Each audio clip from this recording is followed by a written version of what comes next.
જે કઈ બધાનું સારું જ બનશે. મારો ઠાકર એવું કહે છે કે ભૂદેવોએ મહેનત કરી.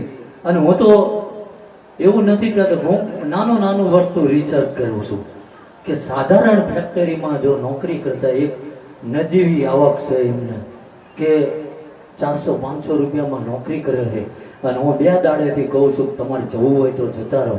તારી એ કે દાદા આપી રહે છે, અમે તો અહીં સેવામાં એ જો ભાવથી 3 દાડેથી વગાડે છે ને, મારો ઠાકર એવું કહે છે તમે જે બેઠા કોનું દુઃખ ક્યાં પડ્યું છે.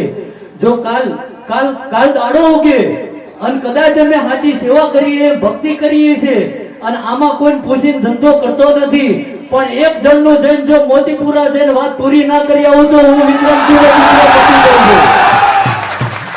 દુઃખ વળગ્યું છે, બધું ભાળવું છું. મારો ઠાકર એવું કહે છે. પણ હવે આગમવાણી નથી કરવી, કોઈ ભવિષ્યવાણી નથી કરવી.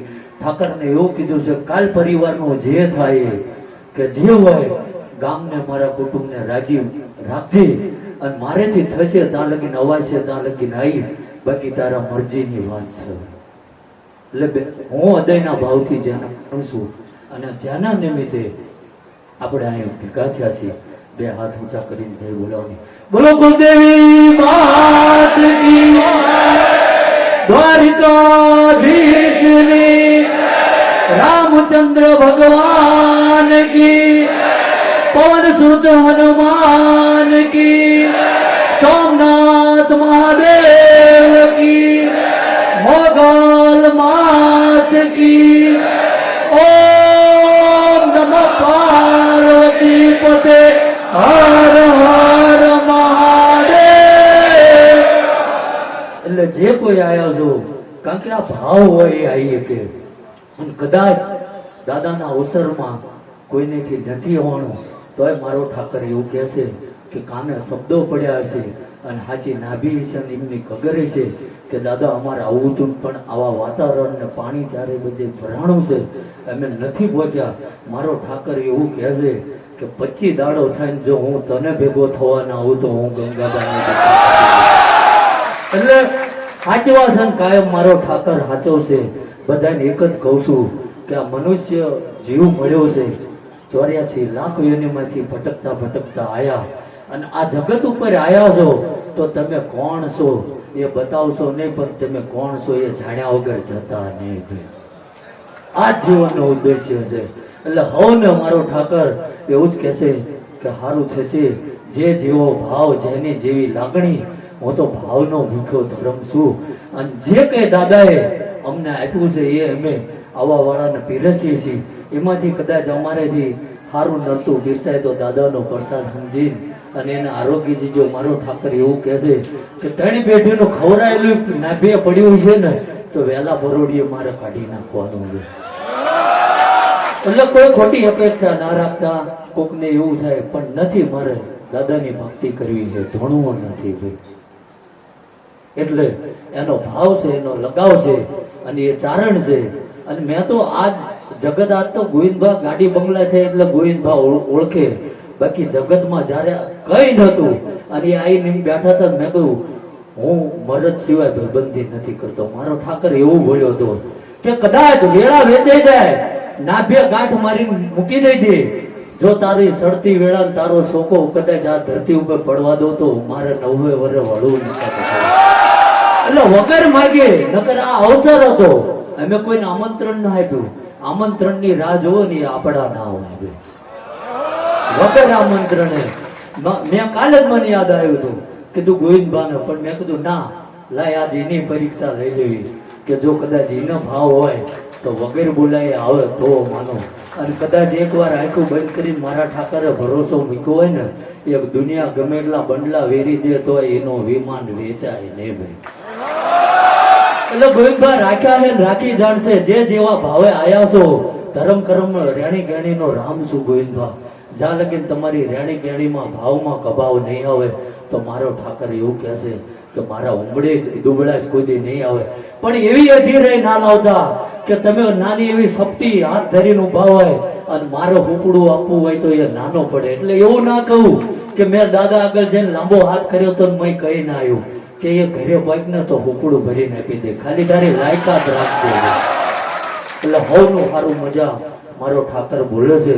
અને મેં તો કાલે તે રમણ ભમણ થઈ ગયું અડધો કલાકમાં. એટલે દાદા મનથી, હું એવું નથી કહેતો કે દાદાએ પરચા પૂર્યા હું ચમત્કારી, કારણ કે મતી અને ભૂદેવે મારો અનુષ્ઠાન વચ્ચે ચાલતું હતું તારે એમને એક શબ્દ વાપર્યો હતો, મરકડ.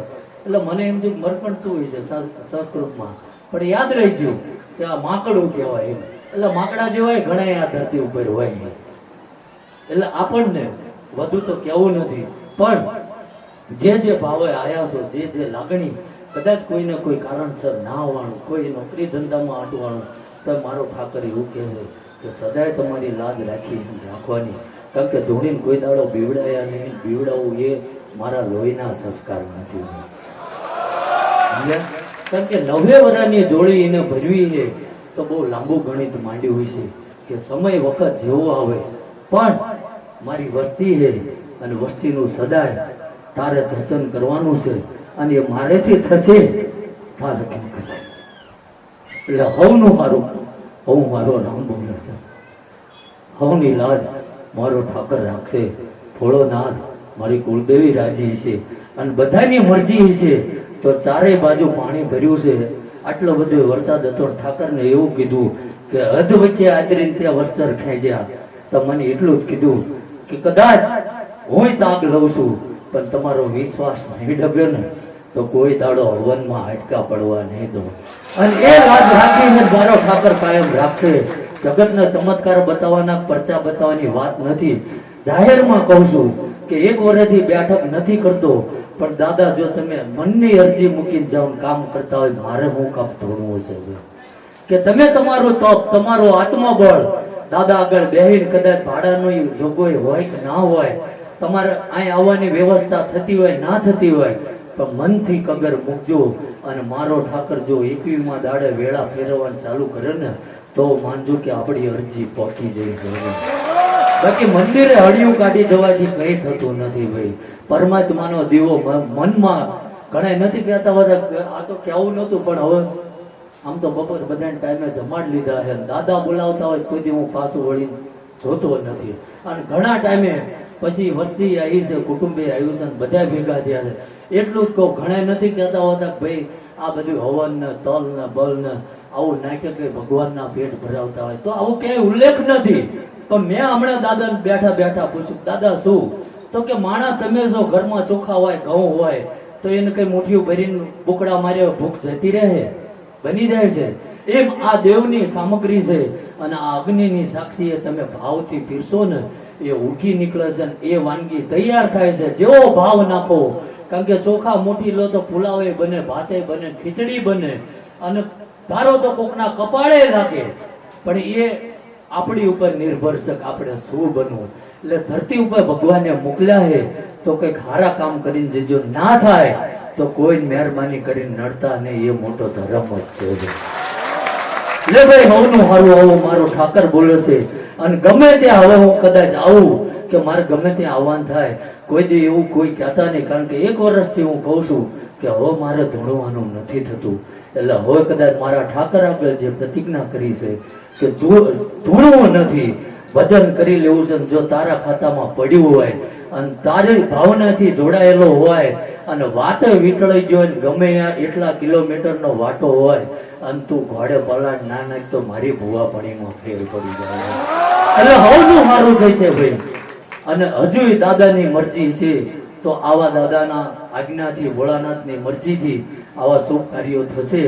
અને બ્રાહ્મણોએ જે કઈ એમને આવડ્યું એ કાલાવાલા કર્યા, દેવને રાજી કર્યા, પણ બધાની કદાચ ઝીણી મોટી ભૂલ્યું હશે, પણ મારો ઠાકર એવું કહે છે કે બધાનું હસતા માટે હું લઈને જતો રહું છું.